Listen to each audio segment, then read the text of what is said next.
ಈಗ preliminary notification ಅಲ್ಲಿ ಬರೆದಿದ್ದಾರೆ ಸಂಶೋಧನಾ ಸಮಿತಿಯಲ್ಲಿ, ಯಾವುದೇ ರೀತಿಯಲ್ಲಿ ಭೂಮಿ ಪಡೆಯತಕ್ಕಂಥ ಅಧಿಸೂಚನೆ ಹೊರಡಿಸ್ಲಿಲ್ಲ ಅಂತ ಬರ್ಕೊಂಡಿದ್ದೀರಿ ನೀವೇ.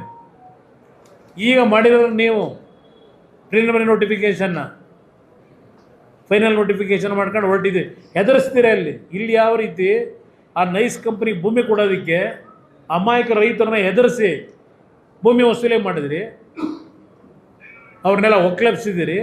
ಅದೇ ಕೆಲಸ ಅಲ್ಲಿ ಮಾಡೋಕ್ಕೆ ಹೊರಟಿದ್ದೀರಿ. ಈಗ ಮೊನ್ನೆ ಯಾರೋ ಪಾಪ ಹೆಣ್ಮಗಳು ಅರ್ಜಿ ಹಾಕಿದ್ರೆ ಕೋರ್ಟಿಗೆ, ಮನೆಗೆ ಹೋಗಿ ಎದುರಿಸ್ತಾರೆ ರಾತ್ರಿ, ಯಾವ ಇದ್ರ ಮೇಲೆ ಅರ್ಜಿ ಹಾಕಿದೆಯಾ ವಾಪಸ್ ತಗೋ ಅಂತ ಹೇಳಿ.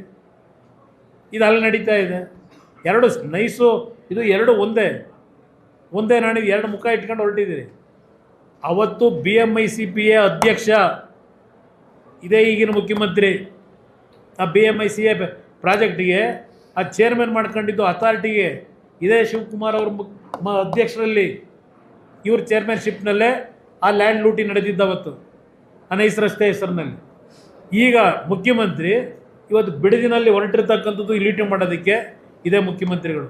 ನಮ್ಮ ಹೋರಾಟ ನಾವು ನಾಡಿನ ರೈತರಿರ್ಬೋದು, ಅಲ್ಲಿ ಓಡಾಡ್ತಕ್ಕಂಥ ಜನರಿಗೆ ಇವತ್ತು ತಿಳುವಳಿಕೆ ಮೂಡಿಸಿ ಯಾವುದೇ ಕಾರಣಕ್ಕೂ ಸರ್ಕಾರ ತೀರ್ಮಾನ ತಗೊಳ್ಳದೇ ಇದ್ದರೆ ನಾವು ನಮ್ಮ ಕೆಲಸ ಏನು ಮಾಡಬೇಕು ಆ ಟೋಲನ್ನು ನಿಲ್ಲಿಸ್ತಕ್ಕಂಥದ್ದಕ್ಕೆ ಆ ಹೋರಾಟ ಪ್ರಾರಂಭ ಮಾಡ್ತೀವಿ. ಮೊದಲು ಈ ಸರ್ಕಾರಕ್ಕೆ ಏನಾದರೂ ಇವತ್ತೇನೋ ಹೇಳಿದ್ರಲ್ಲ, ₹1 ಲಂಚ ಹೊಡೆಯೋಕ್ಕೆ ಬಿಡಲ್ಲ ಅಂತ ಹೇಳಿದ್ರಲ್ಲ, ಅದರಿಂದ ಇಲ್ಲಿ ನಡೆದಿರ್ತಕ್ಕಂಥ ಲಕ್ಷಾಂತರ ಕೋಟಿ ಇವತ್ತು ಭೂಮಿ ಬೆಲೆ ಅದು ಇವತ್ತು ಅವರ ಹ್ಯಾಂಡಲ್ಲಿ ಇಟ್ಕೊಂಡಿರ್ತಕ್ಕಂಥದ್ದು. ಸರ್ಕಾರ KDB ಅವರು ಬರ್ಕೊಟ್ಟವರಲ್ಲ, ಚಿನ್ನದ ತಟ್ಟೆಲಿಟ್ಟು ಮೊದಲು ಅದನ್ನು ಸ್ಕ್ರ್ಯಾಪ್ ಮಾಡಿ ಆ ಭೂಮಿಯೆಲ್ಲ ವಶಪಡಿಸ್ಕೊಳ್ಳಿ. ಅದನ್ನು ಕೊಂಡ್ಕೊಳ್ಳೋಕೆ ಯಾರು ಹೊರಟವ್ರೀಗ ಕಂಪ್ನಿನ? ಏನು ನಡೀತಾ ಇದೆ ಒಳಗೆ? ಯಾರಿದ್ದಾರೆ ಹಿಂದ್ಗಡೆ? ಹೇಳ್ತಾರಾ ಮುಖ್ಯಮಂತ್ರಿ ಏನೇನು ನಡೆಸ್ತಾ ಇದ್ದಾರೆ? ಎಷ್ಟು ದಿವಸ ಬೇಕು ಇವರಿಗೆ? ಅಲ್ಲೆಲ್ಲ ಹೋಗಿ ಯಾಕ್ರಿ ಸಾಲ ತಗೋತೀರಿ? 12,000 ಕೋಟಿ ಬಿಡದಿ ಟೌನ್ಶಿಪ್ಗಂತೆ, ಇಲ್ಲೆಲ್ಲೋ ಬೆಂಗಳೂರಿನ ಸುರಂಗ ಮಾರ್ಗ ತೋಡೋಕ್ಕೆ 23,000 ಕೋಟಿ ಸಾಲವಂತೆ ಪೆರಿಫೆರಿಯಲ್ ರಿಂಗ್ ರೋಡಿಗೆ. ಇದಕ್ಕೆ ಸಾಲ ಯಾಕೆ ಮಾಡ್ತೀರಿ? ಜನಗಳ ಮೇಲೆ ಸಾಲದ ಹೊರೆ ಯಾಕೆ ಹೊರಿಸ್ತೀರಿ? ಇಲ್ಲಿ ಲೂಟಿ ಹೊಡ್ಕೊಂಡು ಇದೆಯಲ್ಲ ಇಲ್ಲಿ ಭೂಮಿ, ಮೊದಲು ವಾಪಸ್ ತಗೊಳ್ಳಿ. ಸಾಲ ಮಾಡಬೇಕಾಗಿಲ್ಲ ನೀವು ಸರ್ಕಾರ ನಡೆಸೋದಕ್ಕೆ.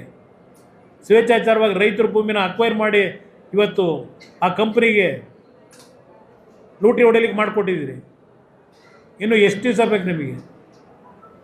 ಅದರಿಂದ ಇವತ್ತು ಅತ್ಯಂತ ನೋವಿನಿಂದ ಆಕ್ರೋಶದಲ್ಲೇ ಈ ರಾಜ್ಯದಲ್ಲಿ ನಡೀತಿರ್ತಕ್ಕಂಥ ಈ ಒಂದು ಲೂಟಿ ಇದೆಯಲ್ಲ, ಕೈ ಜೋಡಿಸಿ ನಾಡಿನ ಜನತೆಗೆ ಮನವಿ ಮಾಡ್ತೇನೆ.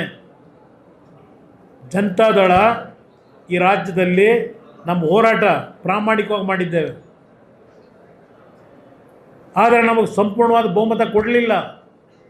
ಕೊಟ್ಟಿದ್ರೆ ಇವತ್ತು ಯಾವತ್ತೋ ಇವೆಲ್ಲ ಇಂಥದಕ್ಕೆಲ್ಲ ತಡೆ ಆಗ್ತಾಯಿದ್ವು.